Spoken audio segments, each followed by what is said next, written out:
आदित्यपुर से एक सराहनीय शैक्षणिक पहल की खबर सामने आई है। श्रीनाथ विश्वविद्यालय में एक दिवसीय मॉक पार्लियामेंट कार्यक्रम का आयोजन किया गया, जो छात्रों को लोकतांत्रिक प्रक्रिया से जोड़ने की दिशा में एक महत्वपूर्ण कदम साबित हुआ। कार्यक्रम का शुभारंभ कुलाधिपति, कुलपति एवं डीएन प्रशासन द्वारा मुख्य अतिथि और गणमान्य व्यक्तियों को पौधा भेंट कर किया गया। इसके बाद दीप प्रज्वलन कर बीएड विभाग के विद्यार्थियों द्वारा स्वागत नृत्य प्रस्तुत किया गया। इस अवसर पर वंदना, वैशाली और अर्पिता जैसे छात्र छात्राओं ने मंच पर अपनी प्रस्तुति से सभी को मंत्र मुग्ध कर दिया। कार्यक्रम में मॉक पार्लियामेंट के माध्यम से छात्रों ने सत्ता पक्ष, विपक्ष और ग्रामीण पार्टी की भूमिका निभाते हुए लोकतंत्र की कार्य प्रणाली को जीवंत रूप में प्रस्तुत किया। विधायिका, कार्यपालिका और विपक्ष के बीच सवाल जवाब का सत्र भी आयोजित किया गया, जिसमें छात्रों ने गंभीर विषयों पर अपने विचार रखे। मुख्य अतिथि के रूप में भारत सरकार की महिला एवं बाल विकास मंत्री सुश्री अन्नपूर्णा देवी ने छात्रों को संबोधित करते हुए कहा कि लोकतंत्र की ताकत संवाद में है और ऐसे आयोजनों से छात्रों में नेतृत्व क्षमता का विकास होता है। मौके पर जमशेदपुर की विधायक श्रीमती पूर्णिमा दास साहू भी मौजूद रही और उन्होंने लोकसभा अध्यक्ष की भूमिका निभाई। कार्यक्रम के अंत में विश्वविद्यालय परिसर में पौधारोपण भी किया गया।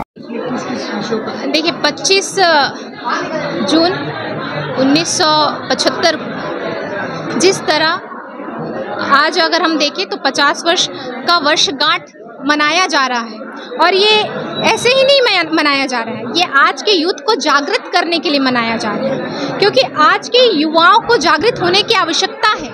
जिस तरह उनकी आंखों पर पट्टियां बांध दी गई हैं, संविधान की बुक को लेकर जो लोग सड़क पर यात्रा कर रहे हैं, दोहरी राजनीति कर दो चेहरे लेकर जनता के समक्ष पहुंचते हैं और संविधान की दुहाई देने का काम करते हैं।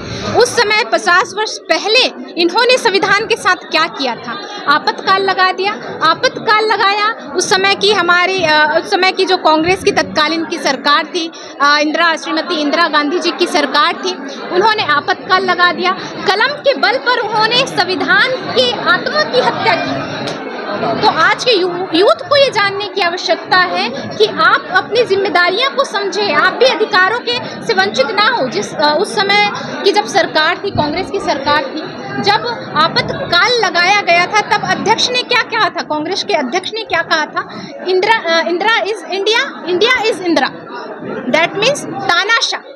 उन्होंने तानाशाही की सरकार चलाई थी और जितने आंदोलनकारी थे उस समय, जिन्होंने आवाज़ उठाने का प्रयत्न भी किया, हमारे मीडिया के बंधुगण थे, जिन्होंने अपने चैनल के माध्यम से जनता को दिखाने का काम किया कि सरकार कर क्या रही है, कैसे तानाशाह जो है चला रही है। तो उन्होंने उस समय की सरकार ने अंकुश लगाने का काम किया था। मैं तो यही कहूँगी कि युवा, आप जागृत होइए और जानिए, इतिहास के पन्नों को पलट कर देखिए और पढ़िए। यही मॉक पार्लियामेंट का आयोजन हमारे प्रदेश में 2 स्थान पर हो रहा है, रांची और सरायकेला में। आप इस मॉक पार्लियामेंट के जरिए से अपने अधिकारों को जानिए, उस समय के इतिहास, उस घटना को जानिए कि कैसे हमारे लोकतंत्र की हत्या की गई थी, प्रेस में सेंसरशिप लागू करके मीडिया बंधुओं की स्वतंत्रता को छीना गया था, कैसे नागरिकों के अधिकारों को छीना गया था। तो ये सभी को हमें याद रखने की आवश्यकता है।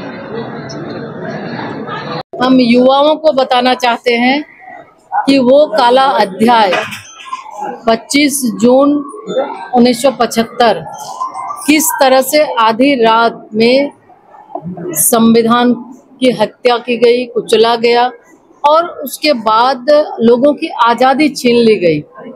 ना मीडिया कर्मी कुछ बोल सकते थे, न ही अधिवक्ताओं की थी, न कोई सामाजिक और राजनीतिक कार्यकर्ताओं की। तो वो काला अध्याय, ये बोलना और फिर वो महसूस करना, तो इस मॉक पार्लियामेंट के माध्यम से हम उन्हें महसूस कराना चाहते हैं कि वो दिन किस तरह का उस समय का रहा होगा।